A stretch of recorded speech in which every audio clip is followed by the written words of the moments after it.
welcome to Ideaigist News Review for the week. My name is Joy Dixon. The presidency on Sunday released a list of major projects and policy achievements completed by the administration of President Muhammadu Buhari since 2015. According to the statement signed by the Special Advisor to the President on Media and Publicity, Femi Adesina, Buhari has broken many jinxes since assuming democratic leadership of the country in 2015. Adesina, however, noted that the list is not exhaustive. Ideaigist reports that the list released by the presidency contains achievements, projects, and policies such as the profits declared by the Nigerian National Petroleum Corporation (NNPC), the 2020 CAMA, the overhaul of the Public Act, which gave birth to Nigerian Police Act 2020, road projects across the country, the Lagos-Ibadan Rail project, and many others. The Muhammadu Buhari-led federal government has agreed to meet the demands of the striking Nigerian Association of Resident Doctors (NARD). The federal government, however, insisted that it would implement its no work, no pay policy. Ideaigist recalls that the NARD had been on strike over irregular payment of salaries, among other issues. Following failed efforts to get the association to suspend its strike through the industrial courts and other measures, the Buhari administration announced the implementation of the no work, no pay policy. Speaking to State House correspondents on Sunday after meeting with Buhari, the Minister of Labour and Employment, Dr. Chris Ngige, said the 12-point demands of NARD had been met. He, however, added that the enforcement of Section 43 of the Trade Dispute Act during the period of strike remains effective. The Independent National Electoral Commission has announced the redeployment of resident electoral commissioners and directors.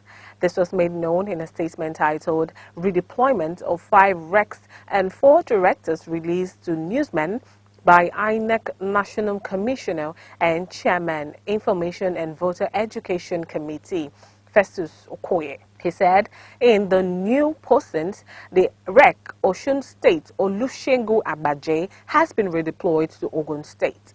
At the same time, his counterpart in Ogun State, Professor Abdul Ganiyu Olayinka Raji, will take charge as REC Osun State. In the same vein, the REC Bayelsa State, Dr. Cyril Omorobe, will take up his new role as the REC for Cross River State, while Dr. Emmanuel Alex Hart proceeds to Bayelsa State as the REC from his former office in Cross River State. The REC Zamfara State, Dr. Asmau Sani Maikudi, has also been redeployed to Kaduna State. Governor Nyesom Ezenwo-Wike of Rivers State on Monday held a nationwide broadcast where he touched on issues affecting the South state. Ideaigist reports that the governor, during the broadcast, threatened a fresh lockdown in the state if it continues to record an increase in COVID-19 cases. He also spoke on the court order as touching issues affecting VAT collection by the state government or the Federal Inland Revenue Service (FIRS) and what will be the next move on the matter by his administration. The Fulani Socio-Cultural Association Miyetti Allah Kutal-Her (MAKH) on Monday called on the National Assembly to reveal the Land Use Act, which vests the control of land within their domains in the hands of state governors. Ideaigist reports that the National Secretary of the association, Saleh Al-Hassan, who made this call at an event in Nasarawa State, said this review was long overdue to accommodate the interests of all land resource users, including pastoralists, while lauding the courageous efforts of the Buhari government for listening to our consistent call to restore the existing grazing reserves, routes, and create new ones. MAKH called for the creation of a federal Ministry of Livestock and Fisheries. Al-Hassan also called on the National Assembly to intervene and stop attempts by some state governors to enact anti-open grazing laws. He argued that the anti-open grazing laws will destroy livestock production and send into poverty millions of people that depend on the livestock value chain. The Lagos State House of Assembly has read for the second time a bill on open grazing and the value-added tax bill. Ideaigist reports that the Assembly on Monday committed the bill on open grazing to the Committee on Agriculture, while the bill on VAT was sent to the Committee on Finance.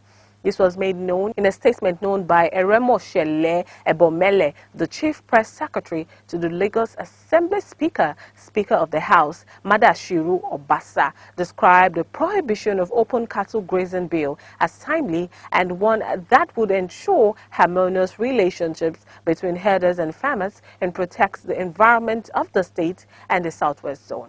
He also suggested that the bill should make provision for the registration of herders and prepare them for ranching. President Muhammadu Buhari has ordered the country's service chiefs to urgently deal with bandit terrorists who are becoming a nuisance to the country. Speaking with State House correspondent, Minister of Defense General Bashir Bagashi said the president gave the order on Tuesday during a security meeting with the service chiefs at the presidential villa in Abuja. Magashi said President Buhari has directed the service chiefs to deal with bandits and Boko Haram insurgents ruthlessly and find tactics to solve the security challenges in the country. He said the president particularly ordered the service chiefs to stop the incessant attacks and abduction of residents in the northwest and north central. The minister stated that the president outrightly condemned the killing of Nigerians by bandits and their reckless pronouncements to solicit attention. Taliban on Tuesday named Mullah Muhammad Hassan Akhund as the leader of the new government in Afghanistan. This was made known by the spokesperson of the group, Zubihullah Mujahid, at a press conference. According to Mujahid, Taliban co-founder Abdul Ghani Baradar will be the deputy leader.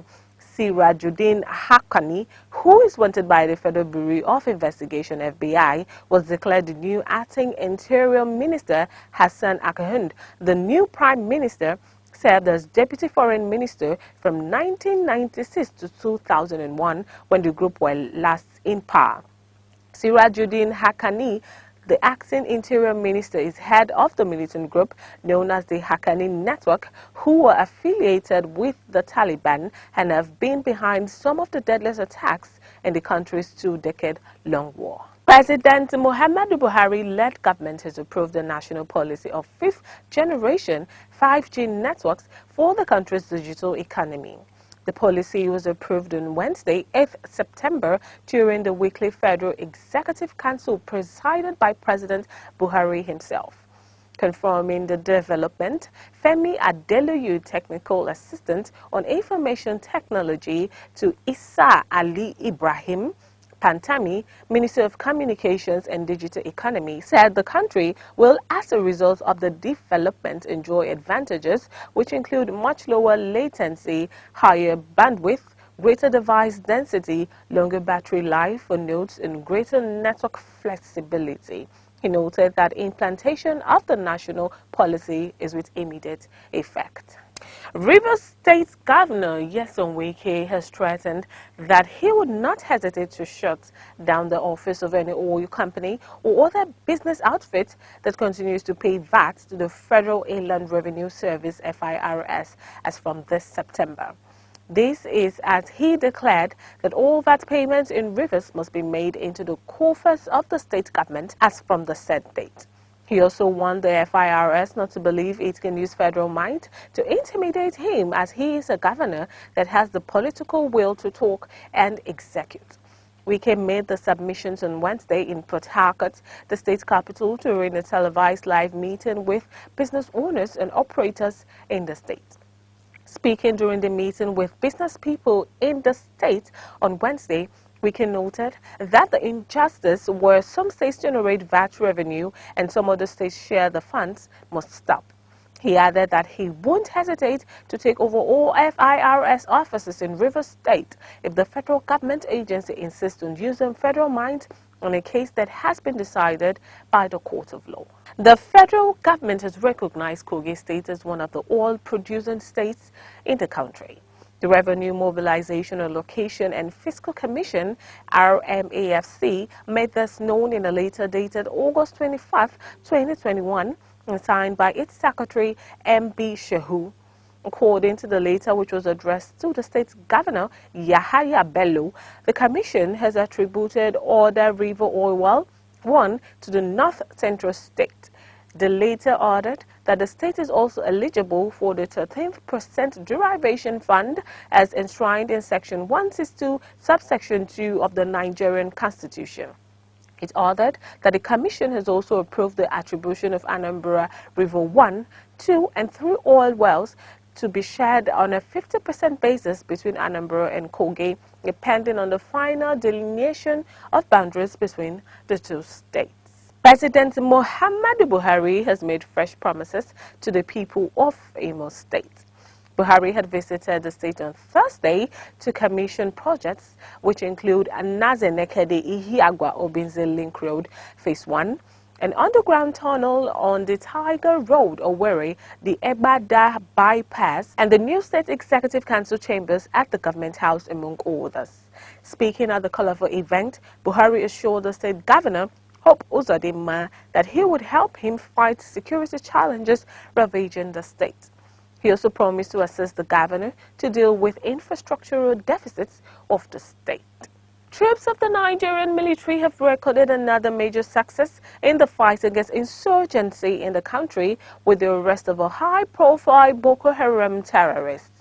The terrorist, identified as Yawi Modu, was arrested by troops of Sector 2 Joint Task Force Northeast Operation Hadin Kai OPHK following intelligence tip-off on his activities. The arrested terrorist has been on the wanted list of security agencies for a long time before he was eventually captured during the operation, as confirmed in a statement on Thursday by the Director of Army Public Relations, Brigadier General Onyema Nwachukwu.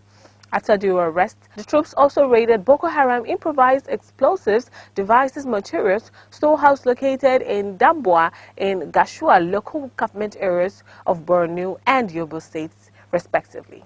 Many thanks for watching. This is Ideaigist News Review for the week. Thank you for watching. Goodbye.